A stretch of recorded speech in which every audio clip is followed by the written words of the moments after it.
मेरा नाम है शिव शंकर गुप्ता और आप सभी का शिवा क्लासेस में स्वागत है। हम इस क्लास में बात करने वाले हैं दोस्तों स्ट्रक्चर ऑफ सी लैंग्वेज। जैसे कि आप सभी को पता है जो सी लैंग्वेज होता है आपका एक प्रकार का मिडिल लेवल लैंग्वेज है। अगर कोई बिगिनर है, अगर कोई सीखना चाहता है किसी लैंग्वेज को, तो सबसे पहला जो नाम आता है वो आपका कौन सा लैंग्वेज होता है दोस्तों? सी लैंग्वेज होता है। तो जब भी हमें कोडिंग करनी होती है तो सबसे पहले हमें उसका स्ट्रक्चर पता होना चाहिए। स्ट्रक्चर पता होने से हम प्रोग्राम को आसानी से कोडिंग कर सकते हैं और उसकी सीक्वेंस ऑफ इंस्ट्रक्शंस को अपने प्रोग्राम में उतार सकते हैं। तो चलिए आइए डिस्कस करते हैं स्ट्रक्चर ऑफ सी लैंग्वेज। तो कुछ सेक्शंस होते हैं इसमें दोस्तों, जो सेक्शन डिवाइड हुए हैं। सबसे पहला जो सेक्शन होता है वो सेक्शन देख लेते हैं हम। जो सबसे पहला सेक्शन होता है इसका वो होता है आपका डॉक्यूमेंटेशन सेक्शन। सबसे पहला सेक्शन होता है दोस्तों डॉक्यूमेंटेशन सेक्शन। ठीक है, सबसे पहला जो सेक्शन होता है आपका डॉक्यूमेंटेशन सेक्शन होता है। सेकंड जो सेक्शन होता है इसका डेफिनेशन। डेफिनेशन से पहले जो इसका सेक्शन होता है याद रखिएगा आप सभी, जिसका नाम है लिंक सेक्शन, या जिसे मैं प्री प्रोसेसर सेक्शन के नाम से भी जानता हूं। नेक्स्ट सेक्शन जो होता है दोस्तों इसका वो होता है आपका डेफिनेशन सेक्शन। नेक्स्ट सेक्शन क्या है आपका? Definition section. जो चौथा सेक्शन होता है इसका वो है आपका ग्लोबल सेक्शन। ठीक है, सबसे पहले डॉक्यूमेंटेशन सेक्शन, दूसरा लिंक सेक्शन, तीसरा डेफिनेशन सेक्शन और चौथा आपका ग्लोबल सेक्शन। पांचवा जो होता है आपका ये होता है आपका मेन सेक्शन, जहां पे आपकी प्रोग्राम की वर्डिंग होती है, जहां पे आप जो भी डिक्लेरेशन करना चाहते हैं, जो भी प्रोग्राम का लॉजिक लगाते हैं आप इसके अंदर लगाते हैं, मेन फंक्शन के अंदर लगाते हैं। ठीक है दोस्तों, अब जो नेक्स्ट सेक्शन जो होता है ये तो आपका मेन सेक्शन हो गया आपका। अब यहां पे हम बात करते हैं छठवें सेक्शन की, और जो आपका छठवां सेक्शन होता है दोस्तों वो है आपका यहां पे जो सेक्शन होता है वो है आपका सब प्रोग्राम सेक्शन। और यहां पे हम बात करते हैं यूजर डिफाइंड फंक्शन। ऐसे फंक्शन जो यूजर डिफाइन करे हम उसे यूजर डिफाइंड फंक्शन कहते हैं दोस्तों। अब देखिए यहां पे जो मैंने सेक्शन की बात की, टोटल 6 सेक्शन में डिवाइडेड है आपका स्ट्रक्चर ऑफ सी लैंग्वेज। लेकिन इसमें से कुछ ऑप्शनल सेक्शन भी है, मतलब यूजर को जब रिक्वायरमेंट है तभी वो सेक्शन इंक्लूड करा सकता है अपने प्रोग्राम में। ठीक है दोस्तों, तो आप ध्यान दीजिएगा। सबसे पहला जो सेक्शन होता है डॉक्यूमेंटेशन सेक्शन। अब इस सेक्शन की हम जब बात करते हैं दोस्तों, तो ये जो सेक्शन होता है आपका, ये जो होता है ऑप्शनल सेक्शन होता है आपका। ये जो है ऑप्शनल सेक्शन होता है, मतलब आप इसे लिख भी सकते हैं, नहीं भी लिख सकते हैं। दूसरा जो होता है लिंक सेक्शन, इसे देना होगा, ये कंपलसरी सेक्शन है, ये कंपलसरी है दोस्तों। नेक्स्ट है आपका डेफिनेशन सेक्शन, ये भी आपका ऑप्शनल सेक्शन में आता है आपका। ग्लोबल सेक्शन भी आप ऑप्शनल सेक्शन में ले सकते हैं। मेन फंक्शन तो कंपलसरी होगा ही, मेन फंक्शन जो होता है कंपलसरी है आपका। मेन फंक्शन क्या है आपका? कंपलसरी है। ठीक है, और साथ साथ इसकी जब रिक्वायरमेंट होगी तब वो यूजर देगा अपने प्रोग्राम में, तो ये भी एक ऑप्शनल सेक्शन में आता है। ये भी किस सेक्शन में आता है आपका? ऑप्शनल सेक्शन में। मतलब आपको ये भी ध्यान रखना है दोस्तों कि बजाय कि जब आप सी लैंग्वेज यूज करते हैं, सी लैंग्वेज का प्रोग्राम बनाते हैं, तो एक मेन फंक्शन जरूरी होता है। एक मेन फंक्शन बहुत ही जरूरी होता है जब भी आप सी लैंग्वेज में प्रोग्राम की कोडिंग करते हैं, क्योंकि कंपाइलर जो होता है मेन फंक्शन को ही ढूंढता है। इसको ढूंढता है दोस्तों, मेन फंक्शन को। और साथ साथ जो एग्जीक्यूशन होता है प्रोग्राम का, कहां से स्टार्ट होता है? आपके मेन फंक्शन से होता है। चलिए आज इसको पूरा हम डिटेल से देखते हैं कि भाई कौन सेक्शन क्या काम करता है, क्यों हमें इसकी रिक्वायरमेंट होती है। ठीक है दोस्तों,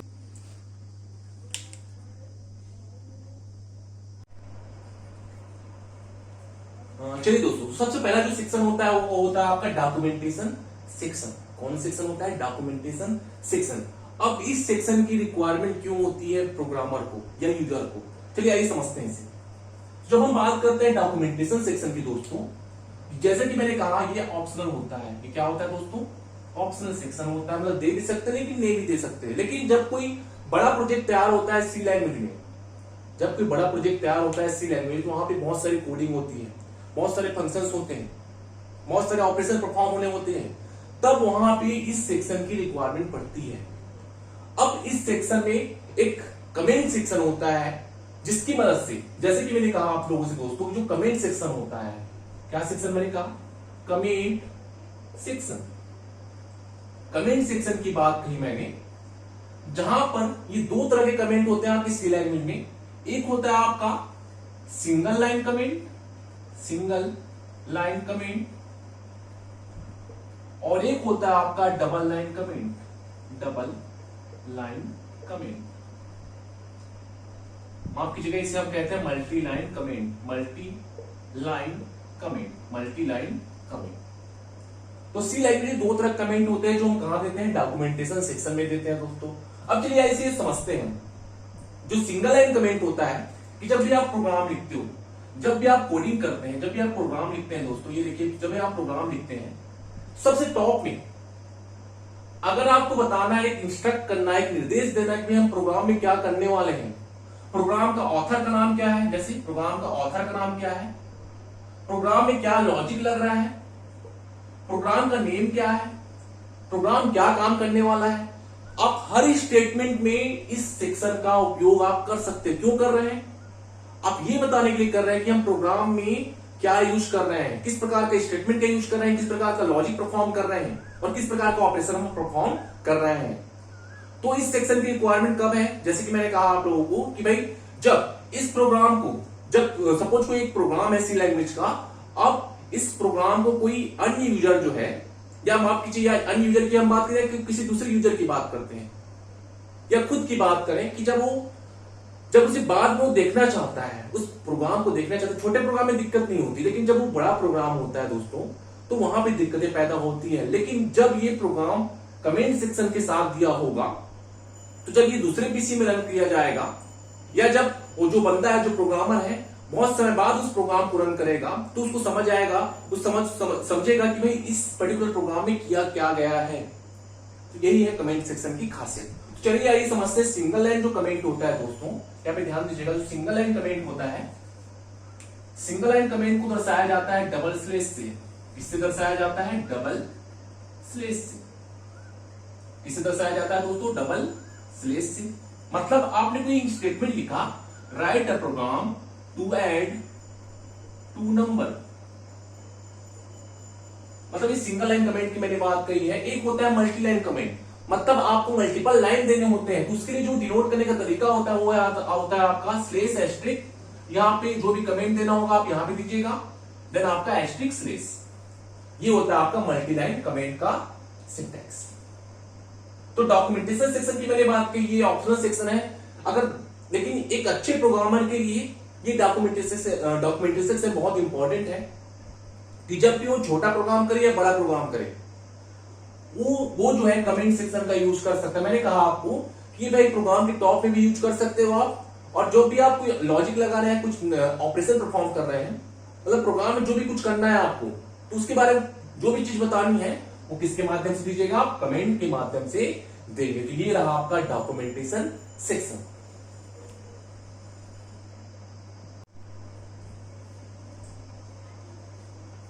जी दोस्तों, जो नेक्स्ट सेक्शन होता है आपका वो होता है लिंक सेक्शन। लिंक सेक्शन, और यहां पे जो सेक्शन होते हैं, यहां पे जो सेक्शन लिखे जाते हैं वो प्रोग्राम के सबसे टॉप में लिखे जाते हैं। कहां लिखे जाते हैं दोस्तों, टॉप में लिखे जाते हैं। यहां पे जो सेक्शन होता है लिंक सेक्शन, हमने नाम इसलिए दिया गया जैसे कि मैंने कहा आपको, ये प्री प्रोसेसर डायरेक्टिव सेक्शन भी है। मतलब कहने का मतलब ये है कि जब भी आप प्रोग्राम में जो भी फंक्शन परफॉर्म करना चाह रहे हैं उसका लिंक इस पर्टिकुलर सेक्शन से है। मैंने कहा हेडर फाइल, मैंने क्या कहा, हेडर फाइल, मतलब आप जो भी हेडर फाइल दीजिएगा, जो भी हेडर फाइल जिसे मैं लाइब्रेरी फंक्शन के नाम से जानता हूं, किस नाम से जानता हूं दोस्तों, लाइब्रेरी फंक्शन के नाम से जानता हूं। किस नाम से जानता हूं, लाइब्रेरी फंक्शन के नाम से हम जानते हैं जिसे, जहां पे जब भी आप लाइब्रेरी फंक्शन को सबसे प्रोग्राम में टॉप में लिखिएगा, तो इस लाइब्रेरी फंक्शन क्या खासियत है कि इस फंक्शन के अंतर्गत जो भी आप फंक्शन अपने प्रोग्राम में लिखोगे वो किससे लिंक है, आपके लाइब्रेरी फंक्शन से लिंक है। जैसे कि मैं आपको सी लैंग्वेज के कुछ इंपॉर्टेंट लाइब्रेरी फंक्शन के बारे में यहां पे बताता हूं। जब भी आप प्रोग्राम बनाइएगा तो इसकी जरूरत होती ही है। पहला है आपका हैश इंक्लूड stdio.h, एक है आपका include conio.h। अब देखिए जो stdio.h है जो बेसिकली यूज होता है इनपुट और आउटपुट फंक्शन के लिए, जहां पे हम बात करते हैं किसी अगर मैसेज को डिस्प्ले करना है मैं प्रिंट टैब की मदद लूंगा, अगर मुझे इनपुट कराना है अपने आउटपुट स्क्रीन के माध्यम से तो मैं क्या लेता हूं, स्कैनर लेता हूं। तो जो stdio.h है जिसका फुल फॉर्म होता है standard input output dot header file, और एक आपको दिखाई दे रहा होगा conio.h जिसका फुल फॉर्म होता है console input output dot header file. अब इसके अंतर्गत कौन कौन से फंक्शन आते हैं, इसके अंतर्गत अगर फंक्शन की हम बात करें तो एक दो फंक्शन है जो आपको ऑलरेडी आप हमेशा प्रोग्राम में यूज करते हैं, वो है आपका एक है गेट ch और एक है आपका CLR SCR का फुल फॉर्म होता है क्लियर स्क्रीन। क्या होता है दोस्तों, क्लियर स्क्रीन। तो ये तो बात होगी आपकी लिंक सेक्शन की। एक सेक्शन और मैंने डिफाइन किया है, देखिए यहां पे ध्यान दीजिएगा, डेफिनेशन सेक्शन। अच्छा एक चीज और याद रखिएगा, ये यही तक सीमित नहीं है फंक्शन, और बहुत सारे फंक्शन है। जैसे अगर आपने स्ट्रिंग फंक्शन यूज करना है अपने प्रोग्राम में तो सबसे पहले जो हेडर फाइल डालते हैं हम वो होता है आपका इंक्लूड string.h। अगर कुछ मैथमेटिकल फंक्शन आपको परफॉर्म करना है अपने प्रोग्राम में तो उसके लिए आप देते हैं इंक्लूड math.h। मतलब आप जो भी फंक्शन ऐसे फंक्शन यूज करेंगे जिसका लिंक कहां पे रहेगा, आपके हेडर फाइल पे। जैसे मैंने लाइब्रेरी फंक्शन कहा है, जिसमें मैंने प्री डिफाइंड फंक्शन कहा है, जो आंशिक कमेटी के द्वारा पहले से डिसाइडेड है, जिसको हमें सिर्फ यूज करना है दोस्तों। ठीक है,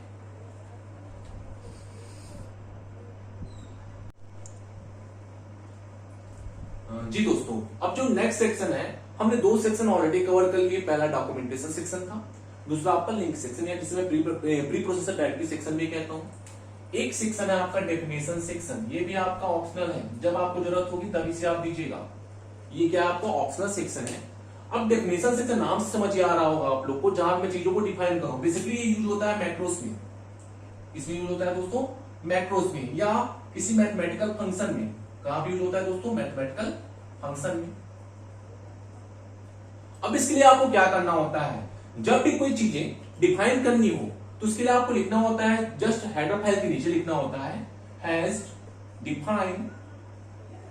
सपोज आपने कोई वैल्यू डिफाइन की पाई 3.14, मतलब जब आपने इस पाई की वैल्यू 3.14 डिसाइड कर दी तो पूरे प्रोग्राम में इसकी वैल्यू यही रहने वाली है।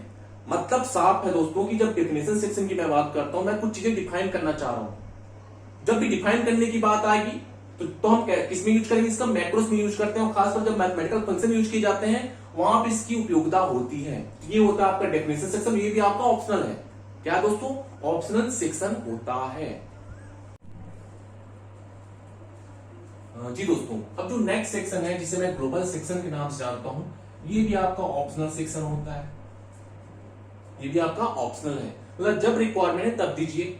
और ये सेक्शन कहां डिक्लेयर किया जाता है, हमेशा ये डिक्लेयर किया जाता है मेन फंक्शन के ऊपर। कहां पे डिक्लेयर किया जाता है दोस्तों, मेन फंक्शन के ऊपर, मतलब टॉप में, मतलब हेडर फाइल के नीचे इसे लिखा जाता है। इसे लिखने की जरूरत क्यों होती है, वैसे हम देखते हैं सी लैंग्वेज में बेसिकली देखा जाए तो दो तरह के वेरिएबल हैं।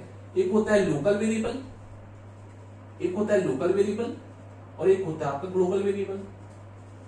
एक होता है लोकल और एक होता है ग्लोबल वेरिएबल। जब मैं लोकल वेरिएबल की बात करता हूं दोस्तों, जब ये लोकल वेरिएबल की बात करूं, जब ये लोकल वेरिएबल इस ब्लॉक के कोड के अंदर तक एक्सेसिबल है, इस पर्टिकुलर ब्लॉक के कोड के अंदर तक एक्सेसिबल है, उसमें लोकल वेरिएबल कहूंगा। लेकिन जब हम बात करें ग्लोबल वेरिएबल की, जब हम बात करें ग्लोबल वेरिएबल की, जब भी इसे प्रोग्राम के मेन सेक्शन के ऊपर डिक्लेयर कर दिया जाता है तो ग्लोबल वेरिएबल की तरह ट्रीट होता है। मतलब साफ है, डिक्लेरेशन बिल्कुल आप जैसा वेरिएबल डिक्लेयर करते हैं वैसे ही कीजिएगा। हम आगे पार्ट में समझेंगे वेरिएबल क्या होता है, कैसे हम डिक्लेयर करते हैं। अभी सिर्फ कॉन्सेप्ट समझिएगा वेरिएबल होते क्या है। तो दो तरह के वेरिएबल है, एक लोकल और एक ग्लोबल। तो ग्लोबल वेरिएबल हमेशा मेन सेक्शन के ऊपर, मतलब टॉप में दिया जाता है, जहां पे हम डिक्लेयर करते हैं और उस वेरिएबल को हम प्रोग्राम की किसी भी भाग में एक्सेसिबल कर सकते हैं, एक्सेस कर सकते हैं, ये बात होती है ग्लोबल वेरिएबल की। तो यही बात होगी जब ग्लोबल सेक्शन की जब हम बात करेंगे, तो ये मेन सेक्शन के सबसे ऊपर में, मेन सेक्शन के ऊपर में लिखा जाएगा जब भी आप ग्लोबल वेरिएबल डिक्लेयर कीजिएगा। और कब यूज कीजिएगा? जब उस वेरिएबल का यूज आप पूरे प्रोग्राम में कहीं भी कर पाए, तब आप इसका उपयोग कीजिएगा, जिसका नाम है ग्लोबल सेक्शन।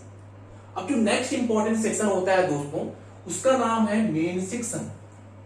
जो कंपाइलर होता है दोस्तों, कंपाइलर जो होता है आपका, जो लैंग्वेज ट्रांसलेटर के नाम से जाना जाता है, कंपाइलर अगर प्रोग्राम में अगर प्रोग्राम को चलाना है तो प्रोग्राम में आपका एक मेन सेक्शन होना कंपलसरी होता है, एक मेन सेक्शन आपका होना कंपलसरी है। अब यहां पे क्या बात होती है, यहां पे जब हम बात करते हैं, यहां पे वेरिएबल डिक्लेरेशन होता है, वेरिएबल डिक्लेरेशन। साथ ही साथ जो भी स्टेटमेंट आप लिखना चाहते हैं, जो भी स्टेटमेंट लिखना चाहते हैं आप मेन सेक्शन में लिखिएगा। जो भी लॉजिक है या जो भी एग्जीक्यूशन कराना चाहते हैं, जो भी एग्जीक्यूशन कराना चाहते हैं, कोई भी ऑपरेशन परफॉर्म करना चाहते हैं, तो आप किसके अंदर लिखिएगा? मेन सेक्शन के अंदर लिखिएगा।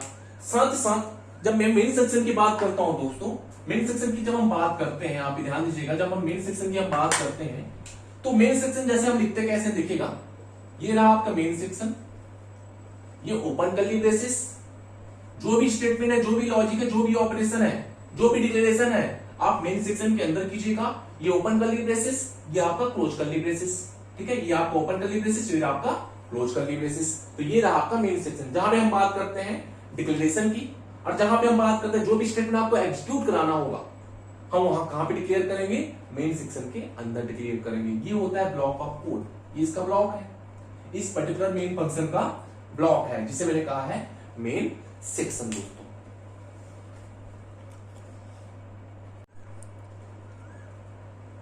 अब जो प्रोग्राम का सबसे जो लास्ट सेक्शन होता है, लास्ट सेक्शन होता है, वो है आपका user defined section.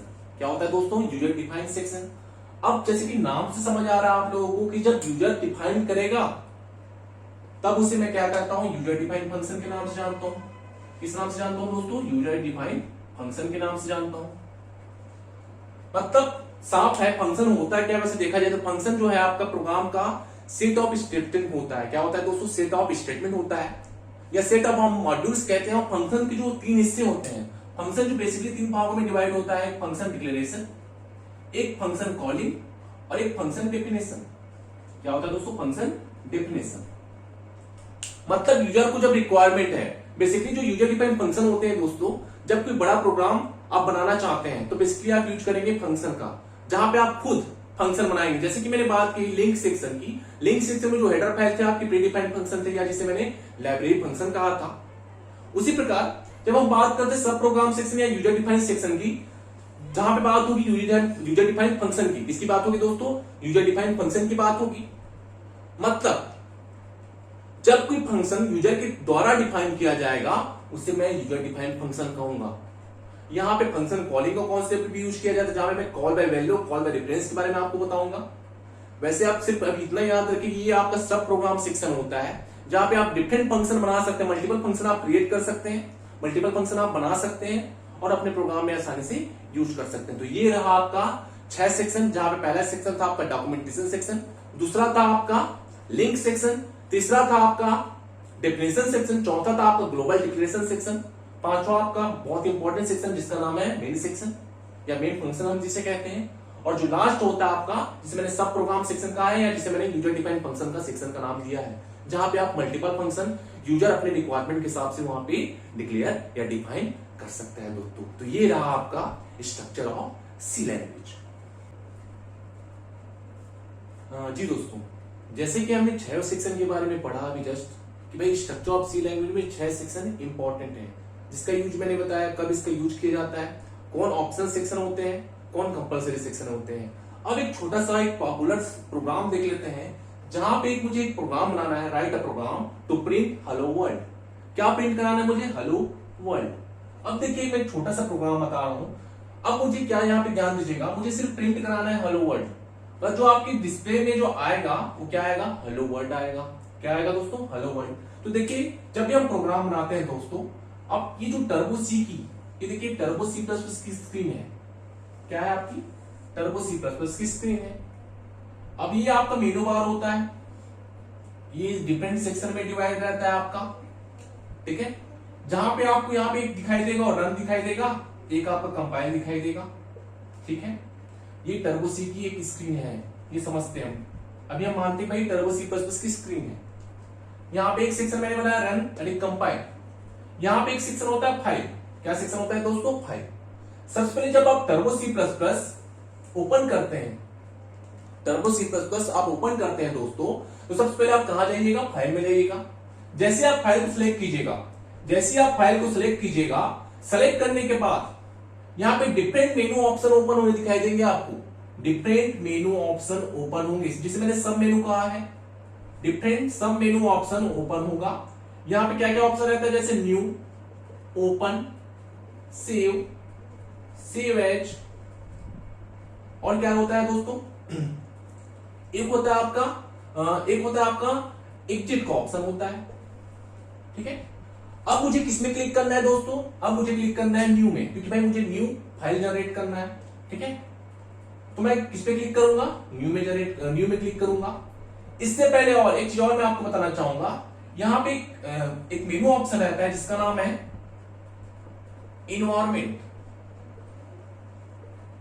Environment option रहता है, जब भी आप इसे क्लिक कीजिएगा, तो यहां पे भी सब मेनू ऑप्शन ओपन होता है। यहां पे सबसे पहले जाकर एक एडिटर होगा, उसको आप चेंज कर लीजिएगा। एडिटर में जो बाय डिफॉल्ट एक्सटेंशन है, वैसे देखा जाए तो सी लैंग्वेज का जो एक्सटेंशन होता है दोस्तों, वो डॉट सी होता है। किससे सेव कीजिएगा?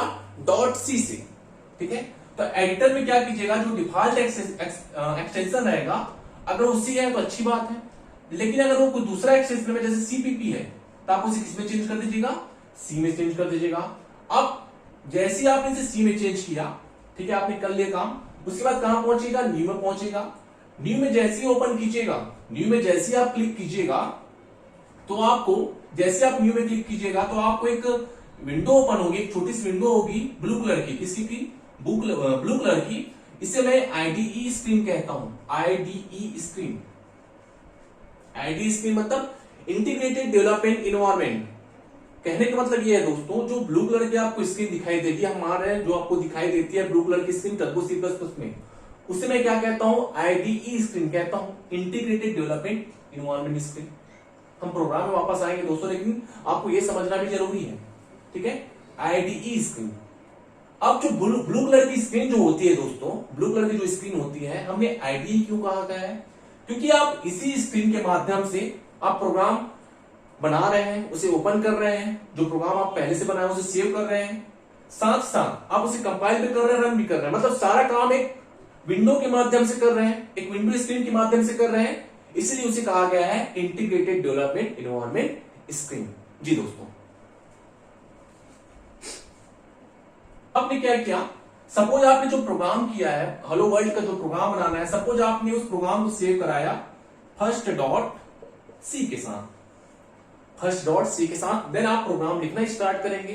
जो ब्लू कलर की स्क्रीन होती है उसी में आप प्रोग्राम लिखना स्टार्ट करते हैं, जिसे मैं स्टेटमेंट भी कहता हूं। तो आप कैसे लिखेंगे प्रोग्राम? ध्यान दीजिएगा दोस्तों। अब जो प्रोग्राम है सबसे पहला हमने लिखते हैं, देखिए ध्यान दीजिएगा आप सभी। सबसे पहला होता है एक डॉक्यूमेंटेशन सेक्शन की मैंने बात कही है, मैं यहां पे लिख देता हूं write a program to print hello world. हम एक ऐसा प्रोग्राम बनाना चाह रहे हैं दोस्तों, जहां पे मैं प्रिंट कराना चाह रहा हूं हेलो वर्ल्ड का एक मैसेज, हेलो वर्ल्ड का मैसेज। इसके बाद जो सेक्शन होता है दोस्तों, कौन कौन सा सेक्शन होता है आपका? लिंक सेक्शन होता है। हम इसे कैसे लिखते हैं? Has include stdio.h has include conio.h, ठीक है, हमने हेडर फाइल यूज कर लिया। अब उसके बाद कौन सा सेक्शन था आपका? डेफिनेशन सेक्शन था, ग्लोबल सेक्शन था, जो हमें अभी रिक्वायर्ड नहीं है, तो हम उसे प्रोग्राम में इंक्लूड नहीं कराएंगे। अब जैसे कि मैंने कहा एक मेन सेक्शन होना कंपलसरी है। जैसे कि मैंने यहां पे लिखा वाइड मतलब होता है जो किसी प्रकार की वैल्यू को रिटर्न ना करे। आप लिख भी सकते हैं, नहीं भी लिख सकते हैं, लेकिन जब आप यहाँ पे इंटीजर लिखते हैं, इंटीजर एक कीवर्ड है, एक डेटा टाइप है, तो बाय डिफॉल्ट इसकी रिटर्न वैल्यू क्या होती है? 0 होती है। लेकिन आप अगर कुछ भी रिटर्न नहीं करना चाहते हैं, तो आप यहाँ पे क्या दीजिए? वाइड दीजिए। एक प्रकार का एम्प्टी डेटा टाइप है, या जिसे मैं प्राइमरी डेटा टाइप के नाम से भी जानता हूं। अब मुझे क्या मैसेज प्रिंट कराना है दोस्तों, हेलो वर्ल्ड। तो उसके लिए मैं एक फंक्शन होता है जिसका नाम है प्रिंट एप फंक्शन, जो आपके किसके अंतर्गत आता है, आपके इनपुट आउटपुट फंक्शन के अंतर्गत आता है। और ये फंक्शन किसके अंतर्गत है, stdio.h के अंतर्गत है। तो मतलब जब मैं इस फंक्शन को यूज कर रहा हूं और आपने इस हेडर फाइल को नहीं लिखा है, तो ये प्रोग्राम में एरर आएगा आपका। क्या एरर आएगा, इस प्रोग्राम में आपका एरर आएगा।